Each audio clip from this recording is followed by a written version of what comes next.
el día de hoy me es muy grato ser el host de este Expert Insight con Gustavo Velázquez.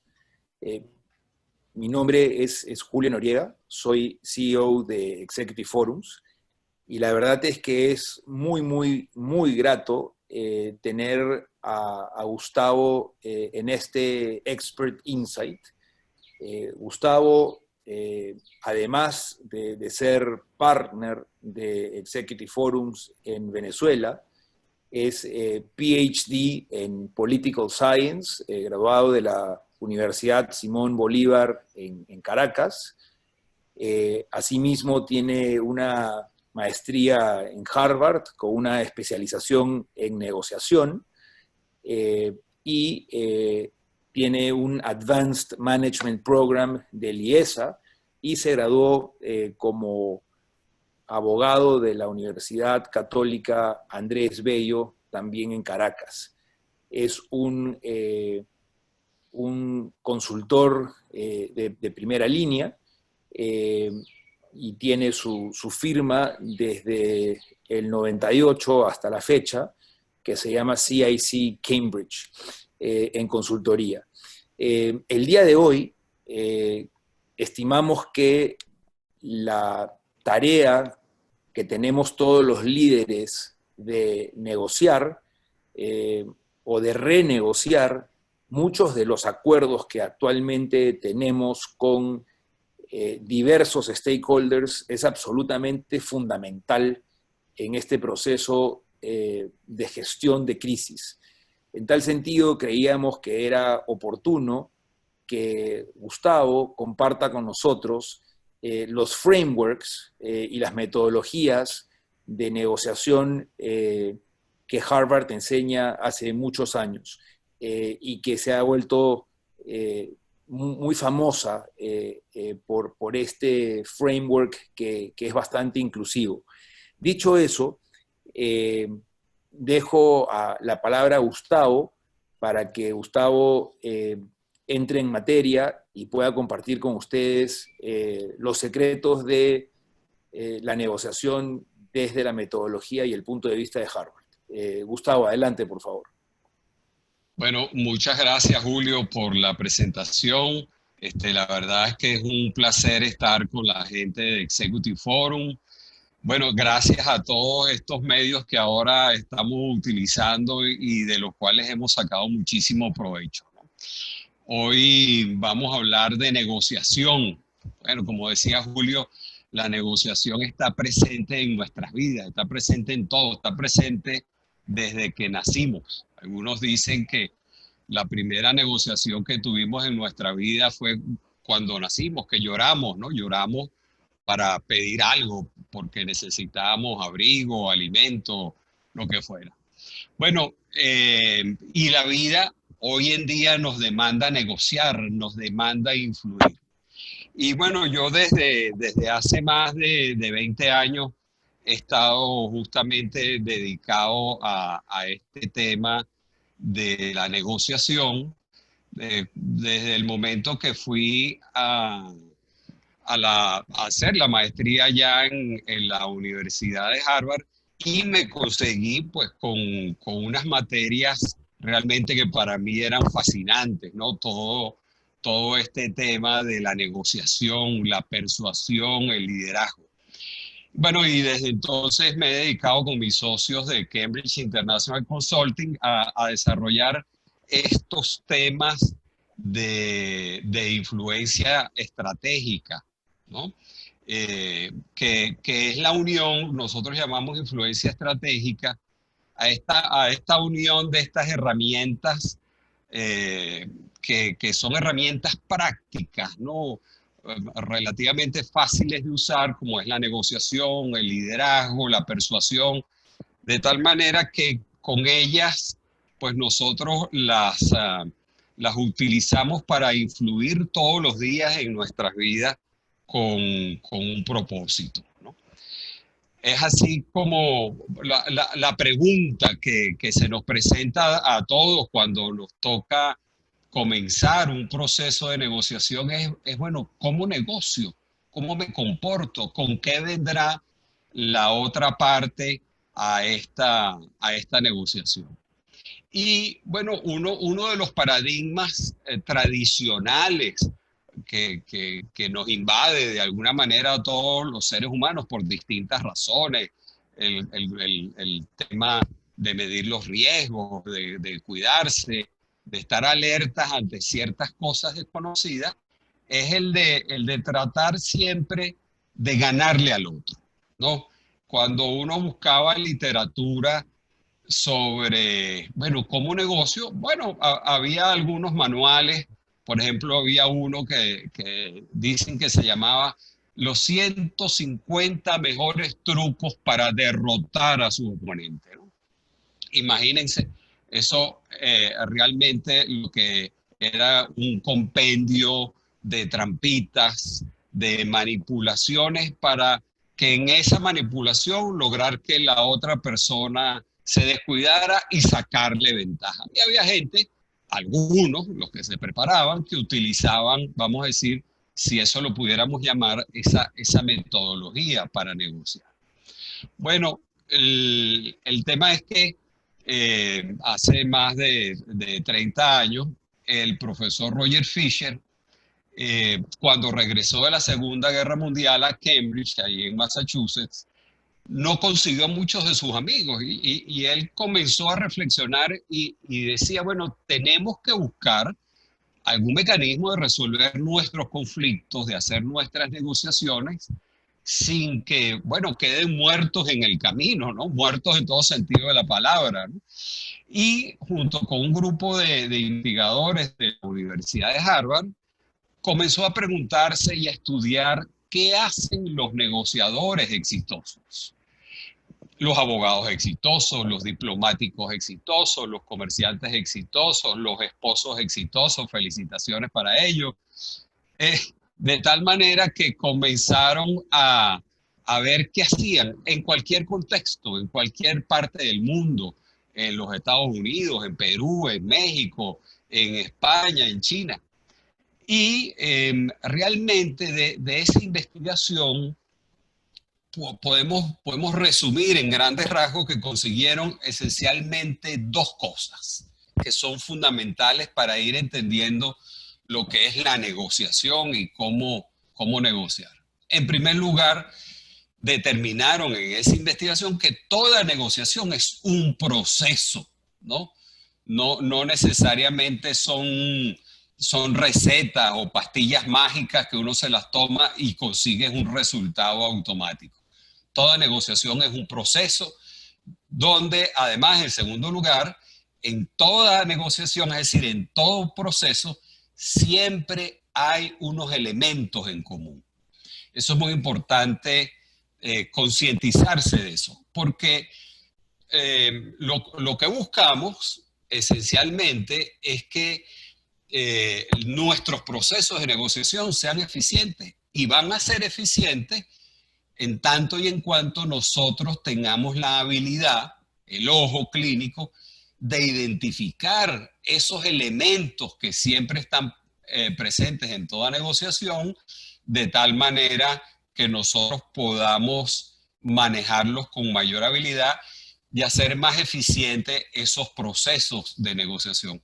Porque, ¿cuál es la diferencia entre ese manual que mencionábamos antes y el trabajo que al final publicó el profesor Roger Fisher, que es este libro, ¿no? Este libro, en la edición en inglés, es Getting to Yes. Es un clásico en las escuelas de business, en las escuelas de leyes, en las escuelas de diplomacia, y se dice cómo negociar sin ceder.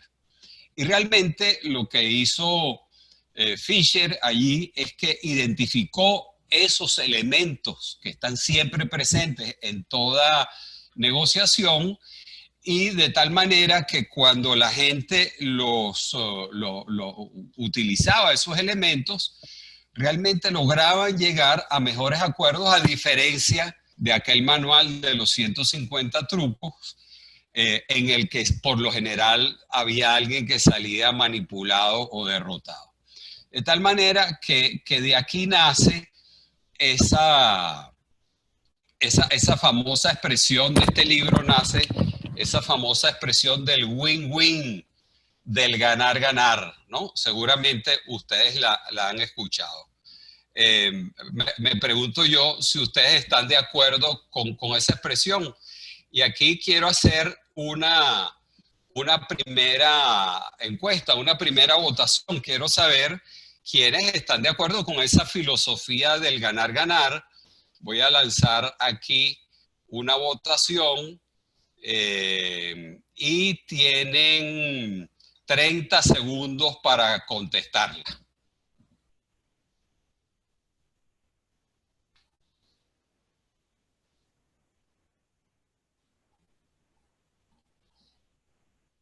Ok, entonces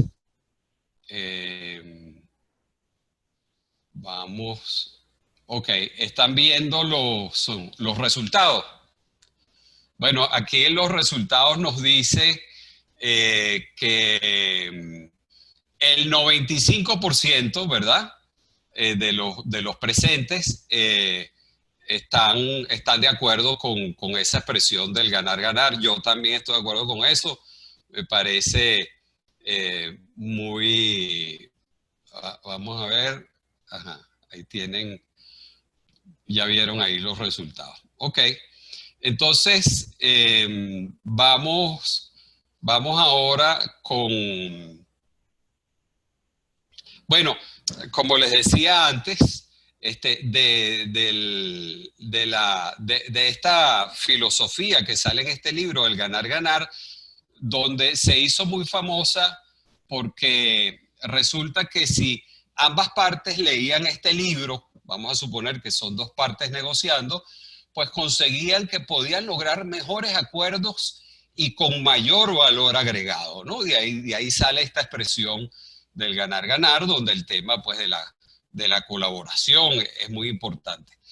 Ahora, a partir de este libro se desarrolla muchísimo el programa de negociación de la Universidad de Harvard y surgen, bueno, muchísimos estudios, muchísimos otros trabajos de diversos profesores de allá con los que estamos muy vinculados. Aquí hay algunos de estos libros. Y realmente, si bien estos otros libros que vemos desarrollan mucho herramientas de negociación, en el fondo todos tienen su corazón, su cuna, su origen, su semilla en este marco metodológico que presentó Fisher en su libro Sí de Acuerdo o Getting to Yes. Entonces vamos a hacer aquí rápidamente, vamos a hacer un mini ejercicio de negociación. Vamos a utilizar un caso que tiene más de 30 años utilizándose todos los días, es realmente muy interesante. Vamos a hacer un pequeño pedacito de este ejercicio, ¿no? Se llama de cotización de precios y les voy a dar una rápida explicación. Se trata aquí de 3 países. Hay uno que se llama ALBA y otro que se llama BATIA. Son países subdesarrollados, son productores de petróleo, su economía depende fundamentalmente del petróleo, ¿verdad? Y hay un tercer país que se llama Cápita, que es un país industrializado, no tiene ni una gota de petróleo, no tiene salida al mar, le costaría mucho buscar el petróleo en otro sitio y le compra naturalmente el petróleo a Alba y a Batia, ¿no? Ese es un poco el contexto. Entonces, ustedes de ahora en adelante se van a convertir, todos los que están conectados, se van a convertir en directivos de la empresa petrolera de Alba. Ustedes ahora van a ser vendedores de petróleo. Ustedes van a vender petróleo. Y nada más va a haber 3 precios para vender petróleo. $10, $20 o $30, ¿no? Y un poco su misión ahora va a ser ganar dinero para su país. Entonces, las reglas del ejercicio, ¿no? ¿Cuál es su rol? Usted es directivo de ALBA y le vende petróleo a cápita. Su contraparte o su competencia es Batia. Yo voy a ser Batia en este ejercicio. ¿Cuál es el contexto? Bueno, la comunicación es mala y las relaciones son hostiles entre ambos países. ¿Cuál es su objetivo? Ganar lo máximo para su país. A usted no le interesa cuánto gane el otro, ¿ok? Como les dije, los precios son solamente 3, 10, 20 y 30. Y cuando yo les diga, tienen solamente máximo, ¿verdad? Lo pueden hacer en menos tiempo, 60 segundos para ofertar su precio. Entonces les voy a explicar cómo se Gustavo, gana dinero en este Gustavo, ejercicio. una pregunta. Antes que continúes, si puedes regresar a la lámina anterior, por favor.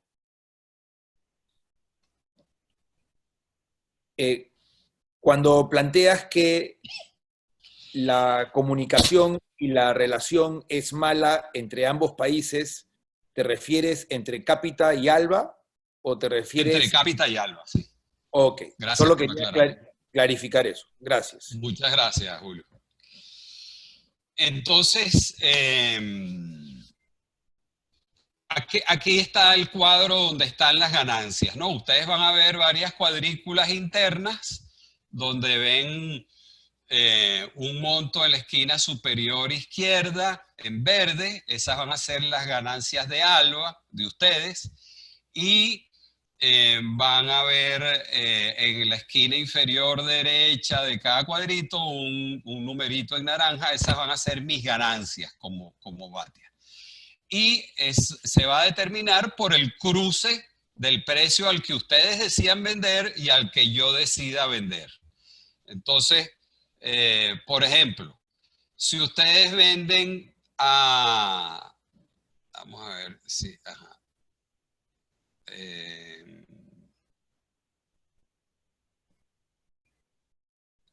Aquí, ¿dónde está? Si ustedes venden, ¿están viendo aquí la flechita? ¿O no? Sí. Ok, si ustedes venden a 10, ¿verdad? Y yo vendo a 30, bueno, yo me gano $2 y ustedes se ganan $15. Si ustedes venden a 10 y yo vendo a 20, bueno, yo me gano $3 y ustedes se ganan $15. Si yo vendo a 10 y ustedes también venden a 10, bueno, pues yo gano $5 y ustedes ganan $5, ¿no? Vamos a ver aquí otros ejemplos. Si yo vendo a 30 y ustedes a 10, como ya les dije, ustedes ganan 15 y yo 2. Pero si yo vendo a 10 y ustedes a 20, yo gano 15 y ustedes 3. O si yo vendiera 10 y ustedes a 30, yo me gano 15 y ustedes 2. ¿No? Consulta, Entonces, Gustavo, ¿por qué si tú vendes a 30 ganas 2 y si vendes a 10 ganas 5? volumen, esa es la única consideración económica que hay aquí, que es que el que más barato vende, más volumen vende y más dinero gana. Ok. ¿Ok? ¿No? Entonces, bueno, naturalmente Capital le va a comprar al que más barato venda, ¿no? Entonces, si yo vendo a otro precio, bueno, ustedes van a ganar más o viceversa. ¿Ok? Yo tardé como 15 días en entender este cuadrito, pero como ustedes sí son inteligentes, son miembros del Executive Forum, ya lo van a haber entendido, ¿no? Entonces, bueno, vamos a hacer una primera ronda, ¿verdad? Y vamos a ir a la votación número 1, que es que ustedes van a escoger a qué precio le van a vender a Capita y yo después les voy a decir a qué precio yo también oferté, ¿no? Ustedes no lo saben ahorita, pero ustedes pueden escoger si le venden a Capita a 10, a 20 o a 30, y aquí les mando la votación.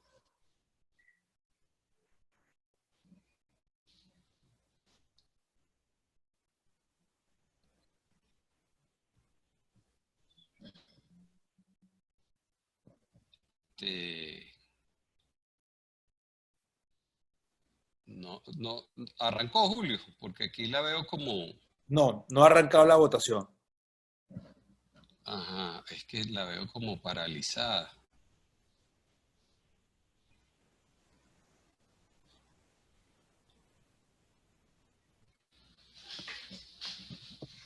Si se complica desde el punto de vista tecnológico de lanzar la encuesta, te invito a pasarla y a plantear los conceptos detrás, Sí, si es que no se puede generar el ejercicio.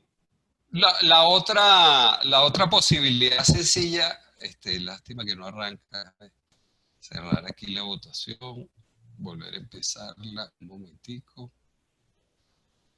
La votación 2. Ahí está. Ok. Ustedes escogen si venden a 10, a 20 o a 30.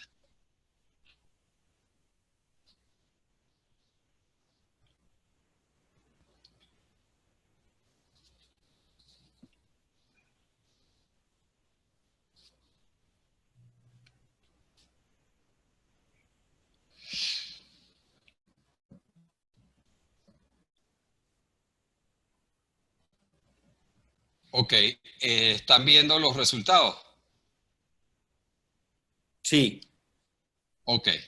Bueno, un 28% ofertó a 10, el otro ofertó a 20, un grupo menor ofertó a $30. Bueno, les participo que el precio al cual yo como Batia le vendía a Capita fue de $30, ¿no? De tal manera que si yo vendí a 30, ¿no? Si yo vendía... Ok, aquí está. Si yo vendía 30 y ustedes vendieron a 10, los que vendieron a 10 se ganaron, si quieren anótenlo ahí, se ganaron $15 millones y yo me gané como Batia $2 millones. Los que jugaron 20 se ganaron 18 millones de dólares y yo me gané 2 millones de dólares. Y bueno, los que jugaron 30 junto conmigo nos ganamos 11 millones y 11 millones. ¿Ok? Entonces vamos a ir ahora a la segunda votación.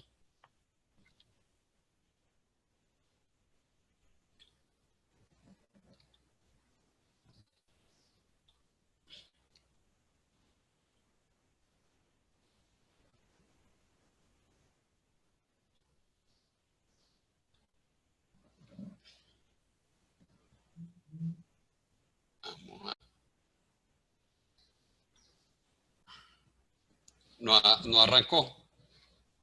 Ahí Aquí está. está. Bueno, ahora para el segundo mes, a ver en cuánto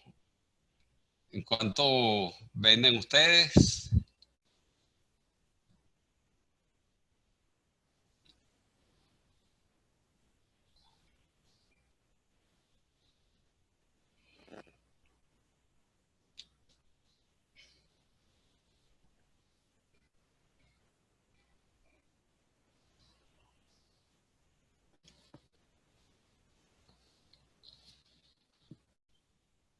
Ok, ahí están viendo los resultados.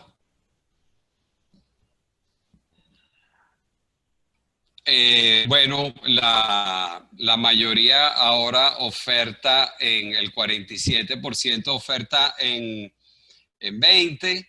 Se mantiene más o menos la misma cantidad de 30 y algunos en 10, ¿no? Ahora, yo les participo que en el segundo mes yo vendía 30. Otra vez volví a jugar 30. De tal manera que los que jugaron a 10 se ganaron 15 millones de dólares, los que jugaron a 20 se ganaron 18 millones de dólares y los que jugaron en 30 se ganaron 11 millones de dólares, ¿no? Y vamos a ir a la última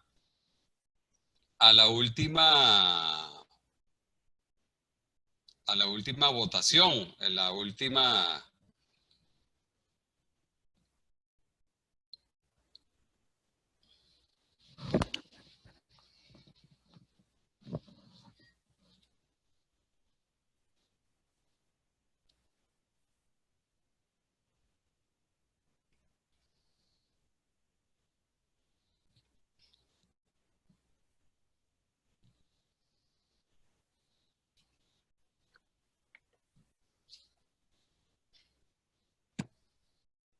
Ok.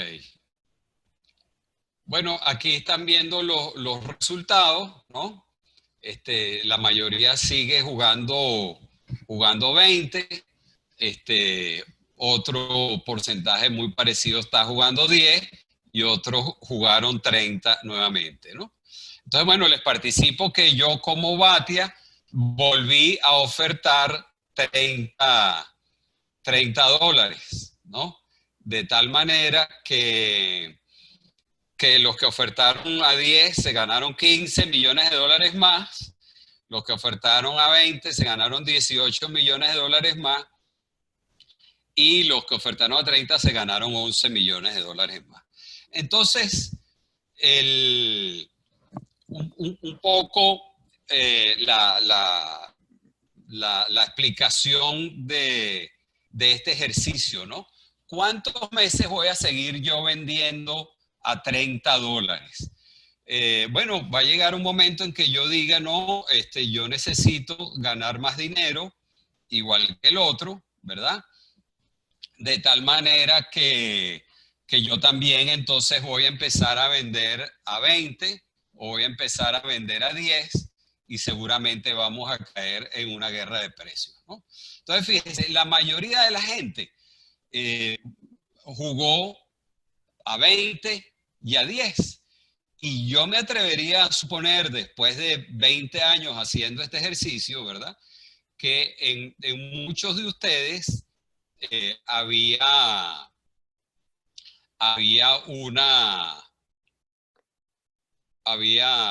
otro objetivo, ¿no? Había un objetivo claro. Entonces les quiero preguntar, como última pregunta de este ejercicio, para elaborar un poquito más, ¿verdad? ¿Cuál era su objetivo cuando ustedes jugaron estos números? Vamos a ver si arranca la última votación. Cerrar. Abrir.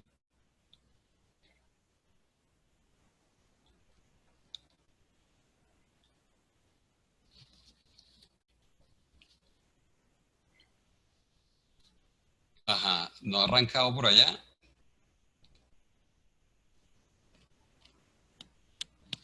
Aún no. Ajá, no sé si la lanza.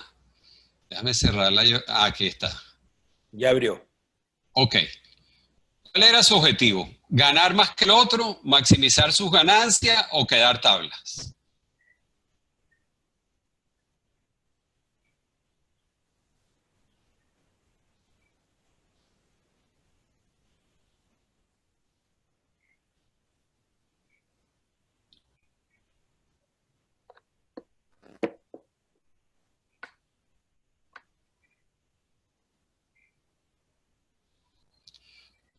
Ok, excelente. Entonces, bueno, aquí la mayoría dice que su objetivo era maximizar sus ganancias.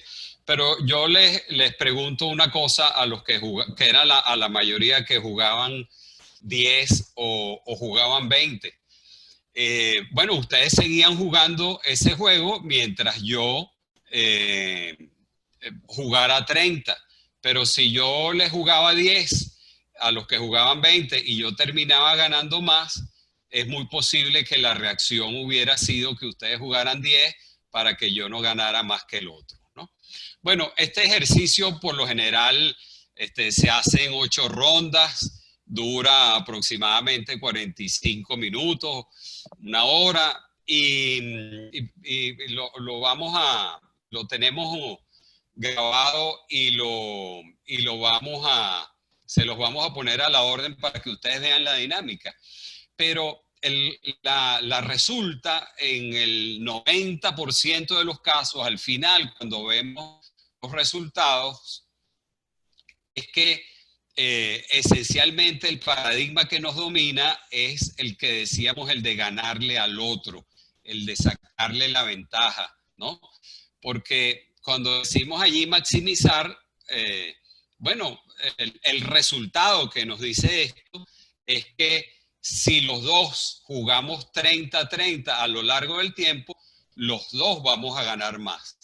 Porque va a llegar un momento en que yo no voy a seguir aceptando jugarles 30 y yo siempre quedar por debajo, porque no estamos maximizando. Donde realmente se maximiza es cuando las dos personas juegan 30-30, porque Capita no tiene otra posibilidad de comprarle petróleo a otras personas, y lo que nos conviene a los dos, si los dos nos ponemos de acuerdo, es venderle a Capita al mayor precio que Capita está dispuesto a jugar. Entonces, eso es ganar-ganar. No es quedar empatados. Ganar-ganar es cómo entre los dos podemos generar más valor, ¿no? Entonces, uno de los aprendizajes de este ejercicio es que tenemos que tener objetivos claros, verificar las suposiciones. Algunos suponían que esto era una competencia, tal vez algunos suponían que por ser enemigos y hostiles, los negocios también iban a tomar esa misma deriva. Hay que cuidar mucho la comunicación, anticiparnos a lo que viene en los próximos meses, porque Alba y Batia son países que van a estar vecinos toda la vida. En algún momento se van a tener que poner de acuerdo para maximizar las ganancias, ¿no? La confianza es fundamental, mantenerla. Ganarle al otro no es igual a tener éxito, y lo que buscamos es la eficiencia de la negociación, ¿no? Entonces, a veces tenemos que cambiar paradigmas. La vida nos lleva a cambiar paradigmas, ¿no? Aquí hay 2 frases que queremos mencionar. Una es la de Henry Ford, que él decía, bueno, parafraseándolo un poco, los que creen que pueden a veces tienen la razón, los que creen que no pueden siempre tienen la razón, ¿no? Entonces, es decir, si pensamos que es imposible cambiar, pues seguro van a tener la razón. Y la otra es la definición de locura que tenía Einstein, ¿no? Pretender obtener resultados distintos aplicando el mismo comportamiento, pues es imposible. Entonces, ¿cuáles son los modelos dominantes de negociación que normalmente se utilizan? Los vamos a agrupar en grandes rasgos, ¿no? Hay uno que es sacarle lo máximo al otro. Que va a negociar así es típico, ¿no? Por eso piensan que si el otro se dio más que yo gané. Si le quité al otro hasta la camisa, yo gané. Y si le saqué un poquitico más de lo que ya le había sacado, ya estoy satisfecho, ¿no? Estas medidas de éxito tienen sus bemoles, porque a veces, si yo sé que tú quieres manipularme con eso, yo puedo hacer la contraparte. Hay otros que piensan que ser inflexible es lo correcto, no ceder en nada. Hay otros que lo que les preocupa es el conflicto, le tienen temor al conflicto y lo evitan. Entonces buscan un acuerdo, así sea malo, pero buscan un acuerdo para que el otro no se ponga bravo. Y hay otros que dicen, bueno, quedamos amigos, no peleamos, ¿no? Y finalmente hay otro modelo, ¿no? Destruir al otro, ¿no? Esos que dicen, bueno, yo estoy mal, pero ellos están peor, ¿no? Esos casos que uno oye de las guerras, ¿no? Le maté a 100, bueno, pero yo le maté a 150 y le destruí tal sitio, ¿no? Realmente ahí no gana nadie. Ahora, estas negociaciones son las que llamamos negociaciones de un solo tiro. Eso lo podemos hacer con un taxista, con un vendedor de artesanía, con alguien que le vendió un carro en un país del cual yo me mudé. Pero la mayoría de nuestras negociaciones son procesos complejos. Todos los miembros de Executive Forum están en procesos donde la interrelación es fundamental, la complementariedad, nos necesitamos unos a otros en nuestra cadena de suministros, de relaciones, de trabajo. El largo plazo es importante. Yo no le puedo hacer una zancadilla a un proveedor o a un cliente de muchos años porque eso tiene consecuencias, donde siempre hay multiplicidad de temas. Aquí lo estamos viendo, ahora apareció todo el tema de la seguridad que nos trae el COVID. Hay diversidad de actores, hay diversidad de factores tangibles e intangibles, como la confianza, los precedentes, la relación. Para este tipo de procesos complejos, que es donde estamos involucrados nosotros día a día, donde tenemos ahora que renegociar contratos de todo tipo, es que buscamos el modelo que nos haga ser más eficientes en un proceso de negociación y no dejar dinero sobre la mesa. Entonces, aquí están los elementos que identificaron el profesor Fisher bajo el modelo de Harvard. Y entonces, este es un parámetro que nos va a permitir cuando una negociación es eficiente. Esto nos va a servir para prepararnos antes de ir a una negociación, para negociar, para diagnosticar qué está pasando en una negociación y para evaluar los resultados de una negociación. Entonces, en primer lugar, el primer elemento o uno de esos 8 elementos, decimos que una negociación es eficiente cuando es mejor que mi alternativa, mejor que mi man. ¿Y a qué llamamos alternativa? Alternativas son todas aquellas cosas que yo puedo hacer fuera de la mesa de negociación. Supongan que yo le quiero comprar un carro a Julio, él tiene un concesionario Toyota, porque yo necesito movilizarme en la ciudad. Si yo no llego a un acuerdo con Julio, ¿qué alternativas tengo? ¿Qué otras cosas para satisfacer mi necesidad de movilizarme puedo hacer sin Julio? Puedo ir en metro, puedo ir en taxi, puedo ir en bicicleta, puedo ir con un amigo, puedo robarme un carro, puedo caminar. Bueno, tengo muchas alternativas, puedo comprárselo a otra persona.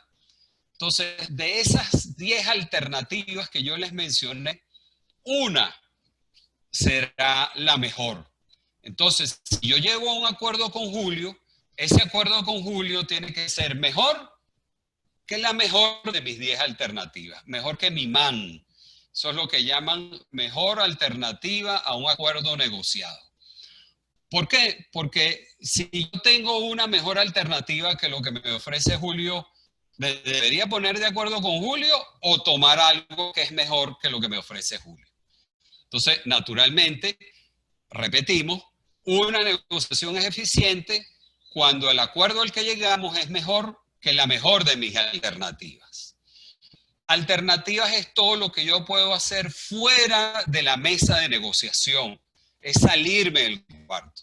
Si yo me salgo del cuarto, asegúrense que mi alternativa realmente es mejor que lo que está sobre la mesa de negociación.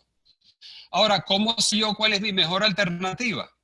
Mi mejor alternativa es la que mejor satisface los intereses de las partes. Una negociación es eficiente cuando los intereses de las partes quedan satisfechos.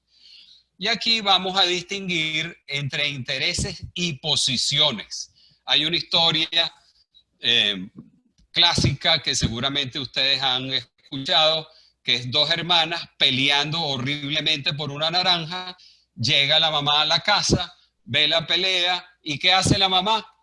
Toma la naranja, la pica por la mitad, le da una mitad a una de las hijas y una mitad a la otra. ¿Qué hacen las hijas?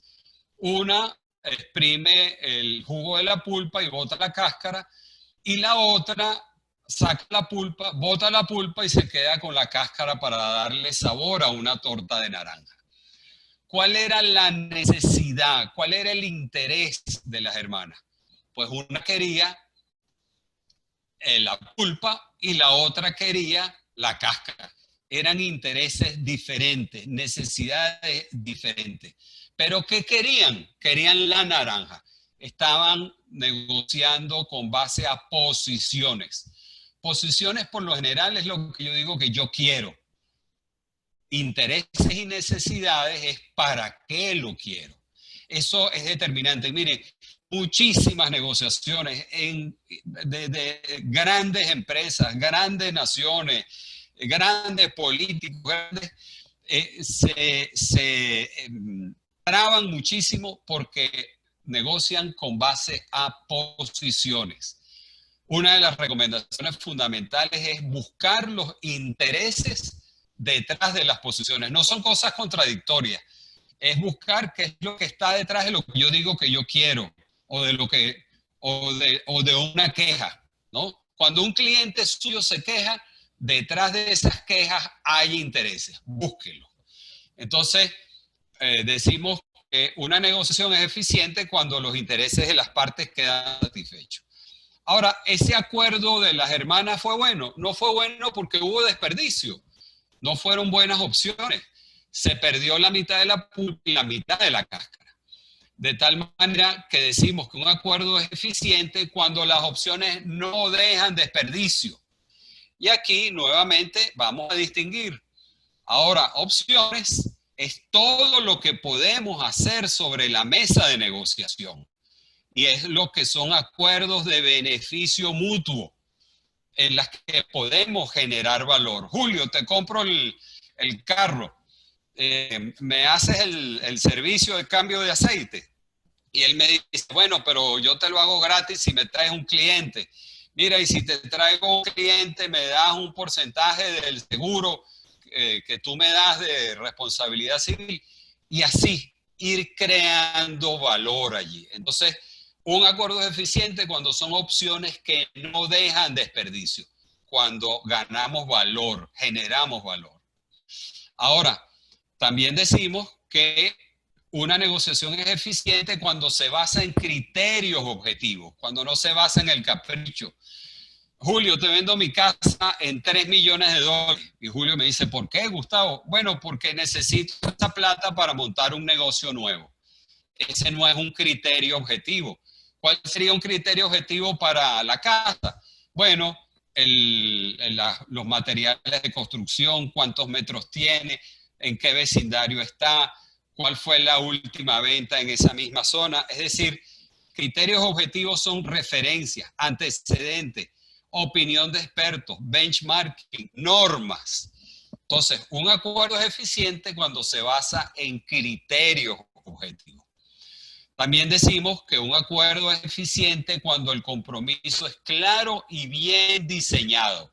Es decir, que es factible, suficiente y operacional. Es decir, que se pueda hacer, que esté todo previsto y que cada una de las partes sepa qué es lo que le toca hacer en la negociación. Ahora, decimos que una negociación eficiente cuando la comunicación es eficaz, cuando es clara y que no nos tome toda la vida, ¿verdad? Cuando no quedan términos ambiguos y aprovechemos el tiempo, tengamos una agenda muy clara. Luego decimos que una negociación es eficiente cuando la relación mejora, cuando mañana nos podemos volver a ver y cuando podemos aprovechar nuevas oportunidades de esta relación. Y finalmente, o por ejemplo, cambian las condiciones, ¿no? Por eso es que la relación es tan importante. Si ahora con el COVID cambian muchas condiciones, haber tenido una buena relación me permite reentablar una negociación. Por último, decimos que un acuerdo es eficiente cuando se conoce el contexto de la negociación.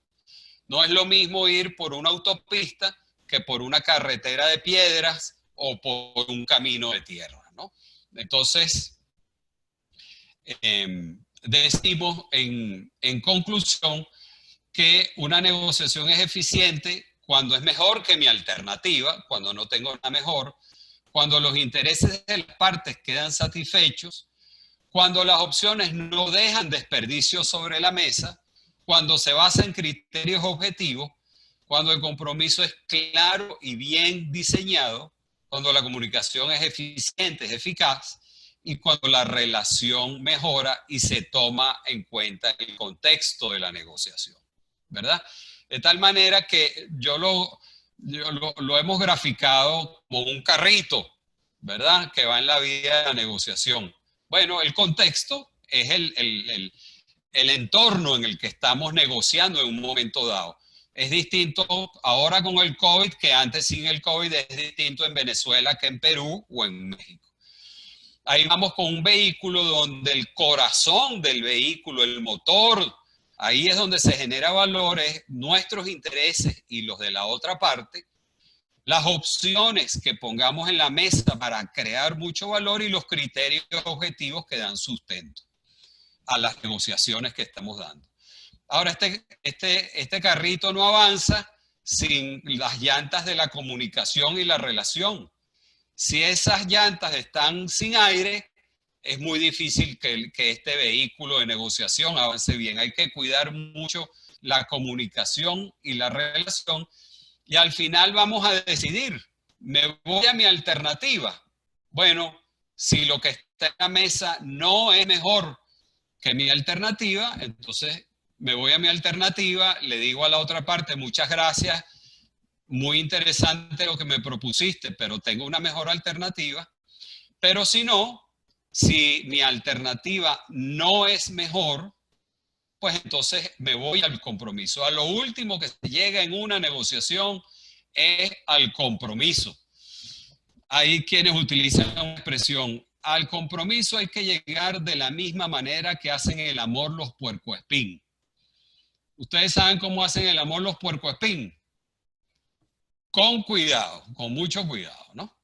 Entonces, errores típicos en las negociaciones, apoyarse mucho en la intuición, basarse solo en la experiencia, no prepararse bien y no verificar las suposiciones. Entonces, ¿cuáles son nuestras recomendaciones cuando ustedes se vayan a preparar a una negociación? Bueno, analicen el contexto, en primer lugar. Vean quiénes son las partes, quiénes están involucrados, quiénes me podrían ayudar o quiénes me podrían entorpecer. Identifiquen el asunto clave y definan su objetivo, ¿no? Hemos visto en el ejercicio que vimos antes que el objetivo es ganarle al otro y realmente no. A veces tenemos que ver los intereses, como decíamos con el ejemplo de la naranja. Defina claramente su objetivo. Define sus intereses y considere los del otro. Busque sus alternativas y analice las del otro. Genere opciones. Prepárese para crear valor. Prepare buenos criterios objetivos. Organice la comunicación. Haga una agenda. Vea quiénes van a hablar. Escuche con atención. Parafrasee, pregunte, considere la relación, no la dé por descontada y piense en el compromiso. De tal manera que aquí les damos el marco general de lo que es este modelo de negociación, que al final lo que nos da es eficiencia en el proceso de negociación.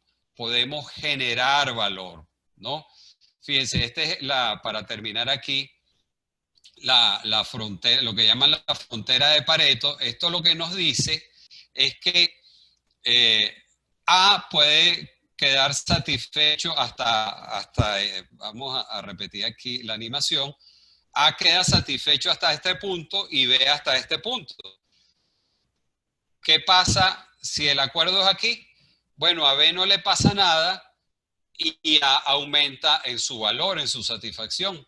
Y si el acuerdo es aquí, pues B aumenta en su satisfacción y a A no le pasa nada, ¿verdad? Esto lo que nos quiere decir es que dentro de una frontera donde hay un límite, porque hay recursos limitados en el mundo, hay todo un campo de posibilidades para crear valor. Todo lo que avancemos aquí es generar valor. Y aquí es donde podemos generar el ganar-ganar, el win-win.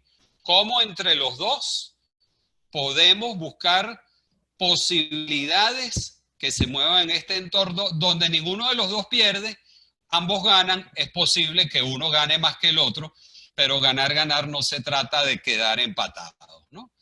El caso de la naranja. Aquí llegó la solución de la mamá, mitad y mitad, pero si la mamá les hubiera preguntado, ¿para qué quieres la naranja?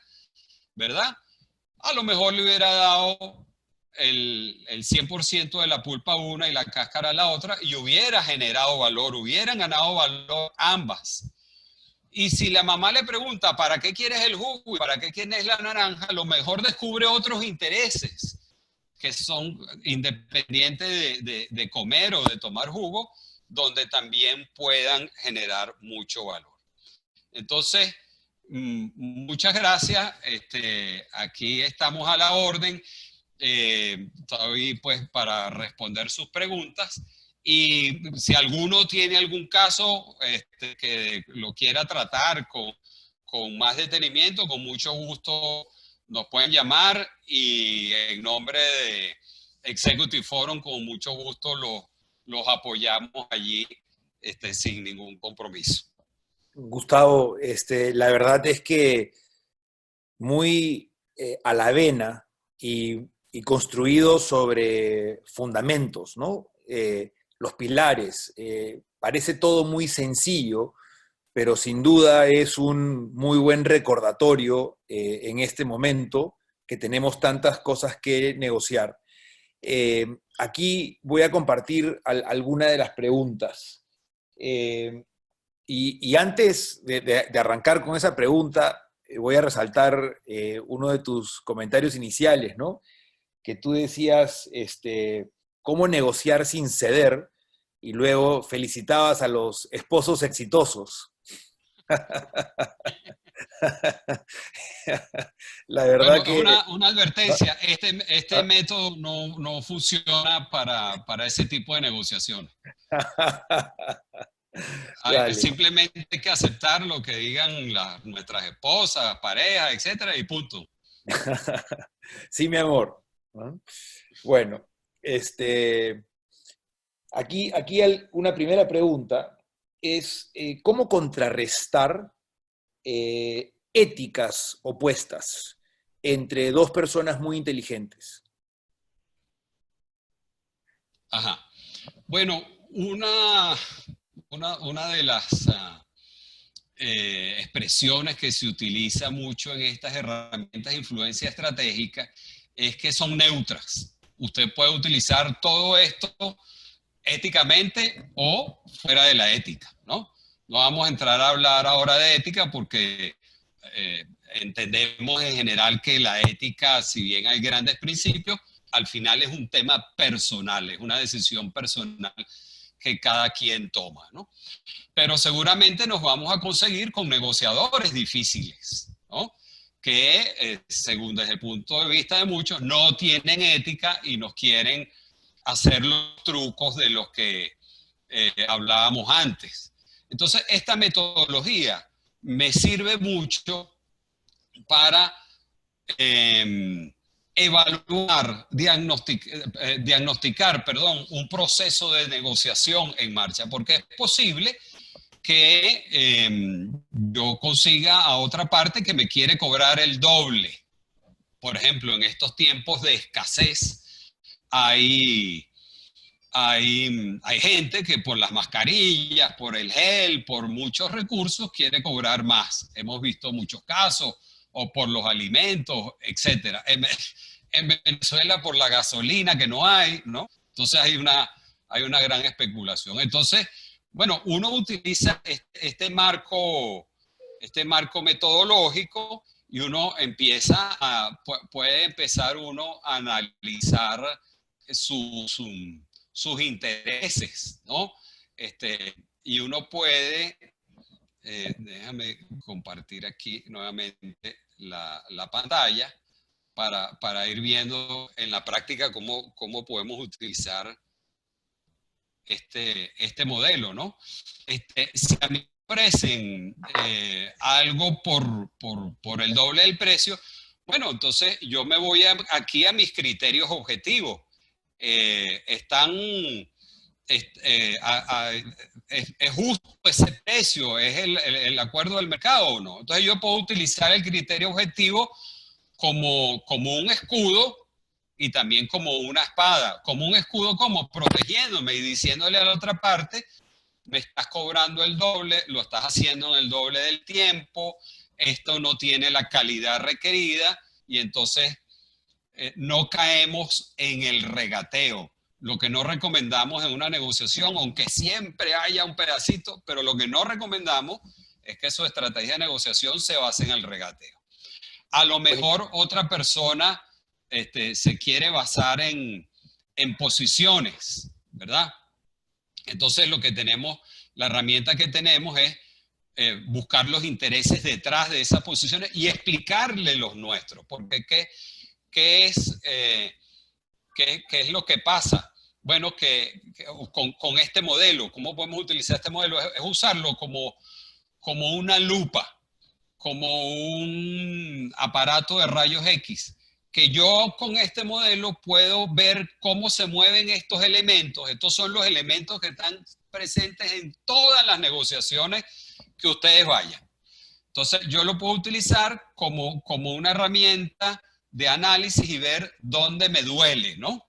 Aquí hay varios médicos seguramente o consultores. Entonces esto es una herramienta para hacer diagnóstico, de tal manera que cómo no, puede que el otro sea muy inteligente, pero si me quiere manipular, yo puedo utilizar esto como una herramienta para no dejarme manipular y cambiar el juego, que eso es lo que pasa en muchas negociaciones, que cuando tenemos un negociador difícil o manipulador, nuestra tarea es cambiarle el juego para no caer en la trampa del otro. ¿De qué nos valemos? De esta herramienta para tener un mapa de negociación que nos permita ir llevando a través de estos diferentes pasos, ¿no? Porque a veces el problema es la comunicación. El otro no me habla y me quiere manipular con eso. Entonces, bueno, ya yo sé que antes de hablar de intereses tengo que resolver los problemas de comunicación. Seguro. Ahí, cuando veo esta, digamos, herramienta, que me parece muy potente y muy práctica, me da la impresión de que si no creamos opciones, no tenemos capacidad de negociación, ¿no? Exacto, y además tenemos que buscar nuestras alternativas. Mire, una recomendación básica. No vaya a una negociación si usted no ha analizado previamente sus alternativas. Su alternativa es lo que llamamos su plan B. Si usted no se pone de acuerdo con el otro, ¿qué le toca hacer? Ese es su plan B. Esa es su alternativa. Tal cual. Entonces, las palabras muchas veces suenan como sinónimos, alternativas y opciones. Alternativas es lo que yo puedo hacer solo, mi plan B.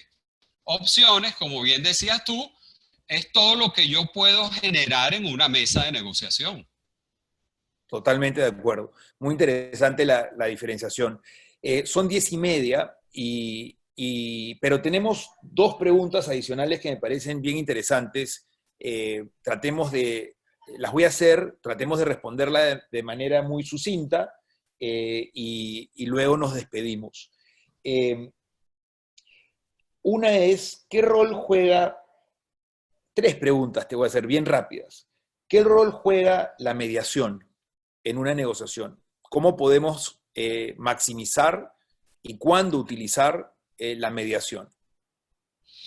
Sí, bueno, la mediación es cuando, volviendo un poco aquí al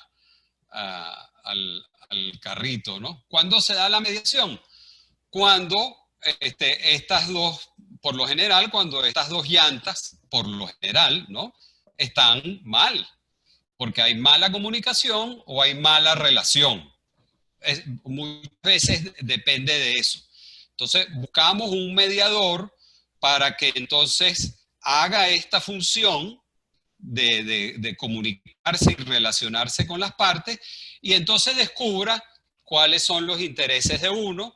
Lo puede poner en una columna a la izquierda, en una columna a la derecha, cuáles son los intereses del otro, ¿verdad? En otro espacio puede ponerse a escribir opciones. Bueno, ¿qué planteas tú? ¿Qué planteas tú? Opciones de beneficio mutuo. Buscar criterios objetivos que sean válidos para ambas partes, de tal manera que facilite la negociación. O sea, el mediador, por lo general, es un facilitador de una negociación entre partes que les cuesta ponerse de acuerdo por algún tema de relación o de mala comunicación. Buenísimo, muy bueno. Y luego, ¿cómo obtener un win cuando la contraparte no cede? Pongamos el caso de un sindicato que en principio está ahí para liderar un pliego de reclamos y no cede.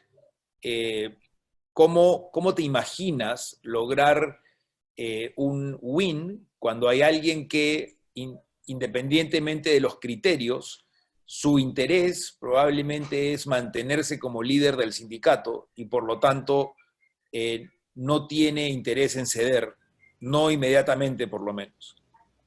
Bueno, yo en ese tema he tenido unas experiencias regulares, pero he tenido sobre todo unas experiencias maravillosas cuando tú le cambias el setting, el mindset, el framework al proceso de negociación. Porque ¿cuál es la típica concepción de una negociación entre sindicato y empresa? Como les ponía yo antes, le voy a sacar lo máximo, no le voy a dar nada, vamos a ver quién gana aquí. Y eso es una concepción equivocada. Cuando nosotros utilizamos esta metodología, por ejemplo, una empresa que tú tuviste relación hace años con Venevisión, aquí en Venezuela, mira, la experiencia fue fabulosa porque primero logramos el acuerdo con más valor agregado en menos tiempo, porque cuando se dieron cuenta que su interés no era derrotar al otro, sino satisfacer las necesidades básicas de los trabajadores y la empresa, la rentabilidad, y eso lo pusieron sobre la mesa, y que el aumento de salario no dependía del regateo ni de la huelga, sino de los criterios objetivos, se generó muchísimo valor al punto que cuando se venció el primer contrato, 3 años más tarde, fuimos otra vez a negociar y ya parecían un equipo buscando el mejor contrato posible. Un equipo, empresa y sindicato. Entonces, un casito cortico, por ejemplo, los del sindicato dijeron que no querían el pago por horas extras. Sino que los productores de los programas llegaran a tiempo, no llegaran tarde, y que el dinero que ya el sindicato tenía contabilizado en, qué sé yo, $50,000, ¿no? El dinero que se pagaba en sobretiempo y en transporte nocturno se lo dieran a ellos para mejorar las cláusulas de salud y otro tipo de beneficios sociales, ¿no? Entonces, era el sindicato reclamándole a la empresa, ¿verdad? Eficiencia en su trabajo y que esos recursos, en vez de gastar más, esos recursos que ya estaban presupuestados, se orientaran a esto.